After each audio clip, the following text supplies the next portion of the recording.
Tension में रहता था कि एक तो मर जाऊं या फिर घर के लोगों के लिए कुछ करूं। मैं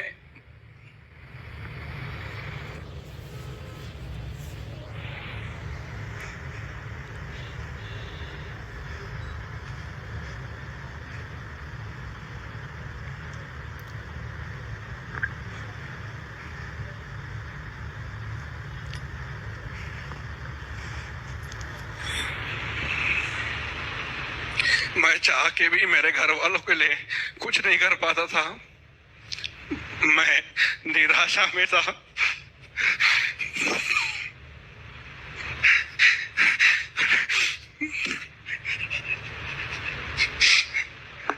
उसमें मैं नशे में चला जाता था।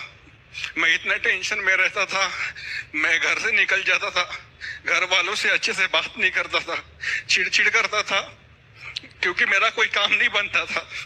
मैं चाहता था कि मेरे घर वालों को एक अच्छी जगह पे लेके जाओ, एक अच्छे घर में लेके जाओ, अच्छा खाना दूं, क्योंकि जिस घर में हम लोग रहते थे उस घर में, वो घर पूरा टीन का था। बरसात में इतनी गर्मी होती थी कि हम लोग रह नहीं सकते थे। ठंडी में इतना ठंडी लगता था कि हमको 4-4 5-5 कंबल लगते थे। बरसात में इतना बरसात होता था कि हमको ऐसे कटोरे लेके रहना पड़ता था। नाना खड़े हैं तो नाती सोया है, नाती सोया, नाना सोया है तो नाती लेके बैठा है। हमारा बिस्तरा गीला हो जाता था, फिर भी हम लोग विश्वास में वहां पे रहे। जो भी हमारा खुदा था, जो हमारा पास था, हम लोग मानते गए, हम लोग करते गए। मैं वहां से आने के बाद में 1 साल के बाद में मैं टूट गया था कि ऐसा क्यों, ऐसा मैंने कौन सा पाप किया, ऐसा क्या बात है मेरे पीछे। मैंने तो किसी का बुरा नहीं किया, मैंने तो किसी का बुरा नहीं सोचा, तो मेरा कोई काम क्यों नहीं बनता। फिर वही फ्रेंड जो मुझे प्रभु के बारे में बताती थी, वो 1 साल तक के मुझे प्रभु के बारे में बताती रही। मैं नहीं सुनता था, मैं अपना अपना बताता था, मैं अपने देवताओं के बारे में बताता था जो मुझे पता था। वह विश्वास में बोलता था, वो बोलते थे नहीं आप एक बार बाइबल पढ़ के तो देखो, आप एक बार बाइबल पढ़ के तो देखो। मैं बोलता नहीं।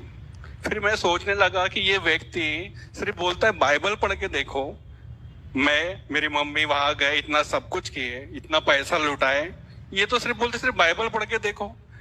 फिर मैं बोला ठीक है, मैं नॉर्मल तरीके से बाइबल पढ़ूंगा। इतना मैंने पढ़ाई लिखाई किया, जैसा भी किया हूँ, टूटा फूटा जो भी मैंने किया, ठीक है, मैं नॉर्मल तरीके से बाइबल पढ़ना चालू किया। उन्होंने मुझे बाइबल ऐप दिया। उसके बाद में मैं धीरे धीरे बाइबल पढ़ने लगा। पढ़ते पढ़ते मैं, यानी कि मेरा छोटा रूम था किराए का, ये जो इसका आधा है, इतने रूम में हम लोग रहते थे। बाजू में मेरा बेड था, यहाँ पे खाना बनता था, वहां पे हमारा पूरा मूर्ति का जो भी घर में पूजा पाठ का था, मंदिर, वो सब वहां पे रहता था। तो मैं वहां पे घर में अकेला रहता था। मैं बाइबल पढ़ना चालू किया। जैसे जैसे मैं बाइबल पढ़ना चालू किया, मुझे कुछ नहीं समझता था। जैसे स्कूल में हमको पढ़ाया चोरी नहीं करना, हत्या नहीं करना, यानी कि जो भी हमको सिखाया हमको समझता था। पर मैं वहां पे नॉर्मल, वहां पे लिखा था कि आदि में परमेश्वर ने आकाश और पृथ्वी की सृष्टि की, परमेश्वर ने 6 दिन में कैसा कैसा क्या क्या बनाया। मेरे को कुछ नहीं समझ में आता था, सब ऊपर से जाता था। लेकिन जब मैं बाइबल पढ़ता गया, अचानक से मेरे सर में दर्द उठा। जैसे जैसे मैं बाइबल पढ़ता गया, वो सर का दर्द बढ़ता गया, और बढ़ते बढ़ते वो इतना बढ़ गया कि ऐसा लगता था कि सर मैं दीवार में जाके ठोकूं या किसी को कुछ करूं, ऐसा लगता था।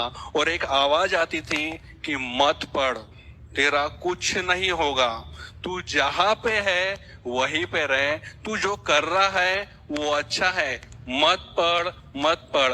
ये बार बार आवाज आती थी। मैं रूम में अकेला था, मैं डरता गया, मेरा पैसा ही ना छूटता था। मतलब ऐसा क्यों, ऐसा कौन है, क्या है। मुझे नहीं पता था कि शैतान भी कुछ बोलता है, शैतान भी कुछ होता है, मुझे ऐसा नहीं पता था। लेकिन मैं बाइबल पढ़ता गया, वो बोलता गया, और मैंने उसकी सुन ली। और जैसे ही मैंने बाइबल को बंद किया, वो मेरा सर का दर्द चला गया, और वो जो बोल रहा था कि मत पढ़, वो भी बोलना बंद हो गया। तब मैंने बाइबल को गलत समझा कि बाइबल यानी कि मैंने जैसे पढ़ रहा था तो मेरा सर का दर्द हो रहा था, पढ़ते पढ़ते अगर मैं बीमार पड़ गया तो ऐसा हो गया तो वैसा हो गया, तो बहुत सारी बातें मेरे दिमाग में चलती थी। फिर एक हफ्ते के बाद में जिन्होंने मुझे बाइबल दिया था वो पूछते थे कि कहाँ तक की बाइबल पढ़े आपने, तो मैं बोलता था कि नहीं, मुझे बाइबल नहीं पढ़ना, बहुत पढ़ लिया मैंने। जैसा मैं पढ़ता था मेरा सर दर्द होता था, इतना सर दर्द होता था कि इधर ऐसा बहुत मुझे अजीब लगता। और कोई बोलता है कि मत पढ़, तेरा कुछ नहीं होगा, कुछ नहीं होगा करके। ऐसा करते करते फिर वो मुझे समझाने लगी कि शैतान नहीं चाहेगा कि आप उसके चंगुल से छूटो, शैतान नहीं चाहेगा कि आप इस लत से छूटो, शैतान नहीं चाहेगा कि आपका जीवन बदले, इसलिए वो आपको बार बार कोशिश करेगा कि आप ना पढ़े। तो फिर मैं उनकी बातों को समझने लगा। समझने के बाद में मैं बाइबल पढ़ता गया। पढ़ते पढ़ते मैं बहुत बार मैंने बाइबल को पढ़ना बंद किया। और उसके बाद में मैं निर्गमन की पुस्तक में आया। जब मैं निर्गमन की पुस्तक में आया तो वहां पे परमेश्वर मूसा को 10 आज्ञा दे रहे थे। तो जब मैंने वो 10 आज्ञा वहां पे पढ़ा, जब वहां पे लिखा था कि मैं तेरा परमेश्वर हूँ, मैं तेरा करने वाला हूँ, किसी मूर्ति के सामने दंडवत ना करना, अपने लिए कोई मूर्ति खोद कर न बनाना। मैं बोला ऐसा, ये कौन है, ये कौन सा परमेश्वर है जो बोलता कि मूर्ति खोद करना बनाना।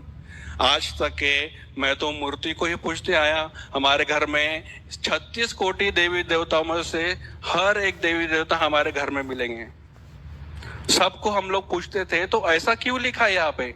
तब मैंने वो जो वचन था परमेश्वर का, वो मुझे ऐसा लगा, आर पार भेदे जैसा लगा। और मैंने फिर डिसीजन लिया कि आज से मैं पूरा बाइबल पढ़ूंगा।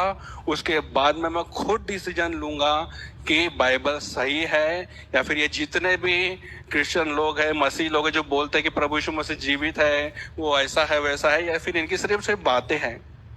मैं फिर बाइबल पढ़ने लगा, जिससे पढ़ने लगा, जानने के लिए पढ़ने लगा। जैसे जैसे मैं पढ़ने लगा, पढ़ते पढ़ते मैं उठते बैठते लेटते चलते फिरते जहां जहां मुझे समय मिलता था मैं बाइबल ही पढ़ता था। मेरे घर के लोगों को लगता था कि मैं सिर्फ गेम खेल रहा हूँ या फिर किसी से बात कर रहा हूँ या कुछ कर रहा हूँ। मैं सिर्फ बाइबल पढ़ता गया। पढ़ते पढ़ते मेरा मुंह ऐसा था कि मैं बिगर गाली के बात नहीं करता था। बिगर गाली के मेरे से बात ही नहीं होती थी। बड़े लोग हैं, ठीक है, अच्छे से रहेंगे, पर जैसे ही अपने संगति में गए, दोस्त यारी में गए, तो बस गाली। जैसे जैसे मैं बाइबल पढ़ता गया, परमेश्वर ने मुझे उस गाली से छुटकारा दिया। जैसे जैसे मैं बाइबल पढ़ता गया, मुझे अनेक ऐसा कोई शौक नहीं है जो मैंने नहीं किया। बचपन से लेके मुझे शैतान गलत इसमें लेके गया, मुझे इतना चतुर बनाया ये सब शौक पानी करने के लिए कि कभी मेरे मम्मी को भी भनक नहीं पड़ी, मेरे नाना नानी को भनक नहीं पड़ी कि मेरा बेटा ऐसा है या फिर उसके दोस्त ऐसे हैं। कभी भी उनको भनक नहीं पड़ी। और मैं बाइबल पढ़ता गया और उसके बाद में पूरा मेरा जितना भी आदत था परमेश्वर ने उससे छुटकारा दिया। मुझे प्रार्थना करने भी नहीं आती थी, मैं टूटा फूटा प्रार्थना करता था। और मैं घर वालों से बहुत डरता था ताकि घर वालों को ये बाइबल पढ़ना, मैं प्रार्थना करता हूँ या फिर चर्च जाता हूँ, ये पता ना चले। मैं लेटते लेटते प्रार्थना करता था। लेकिन परमेश्वर ने मुझे वो लेटते लेटते, यानी कि मैं लेटे लेटे प्रार्थना करता था, लेकिन मुझे खड़ा होके परमेश्वर ने प्रार्थना करने लायक बनाया। मैं प्रार्थना करता गया। 9 महीने के बाद में मेरे घर में पता चला कि मैं बाइबल पढ़ता हूँ, मैं प्रार्थना करता हूँ और मैं चर्च जाता हूँ करके। वो समय दिवाली का समय था। मेरे घर वाले बोल रहे थे कि पूजा करने के लिए बोल रहे थे। बोला नहीं, मुझे नहीं करना। तो वो मेरे ऊपर चिढ़ गए, क्यों नहीं कर रहा? तो मैं बोला कि नहीं, मुझे नहीं करना है। तो फिर उसके बाद में उन्होंने प्रसाद दिए, तो बोले ये प्रसाद ले। मैं बोला नहीं, नहीं खाना है करके। वो मेरे ऊपर चिढ़ गए, ऐसा क्यों कर रहा? उसके बाद से वो लोग मेरे ऊपर ध्यान देने लग गए। ध्यान देते देते उनको पता चला कि मेरा लड़का बाइबल पढ़ता है, मेरा लड़का प्रार्थना करता है, मेरा लड़का चर्च में जाता है। मेरे घर के लोग मेरे खिलाफ हो गए, मेरी मम्मी नाना नानी मेरे खिलाफ हो गए और वो मुझे अलग अलग तरीके से ताने मारने लगे कि तू नालायक है, तू निकम्मा है।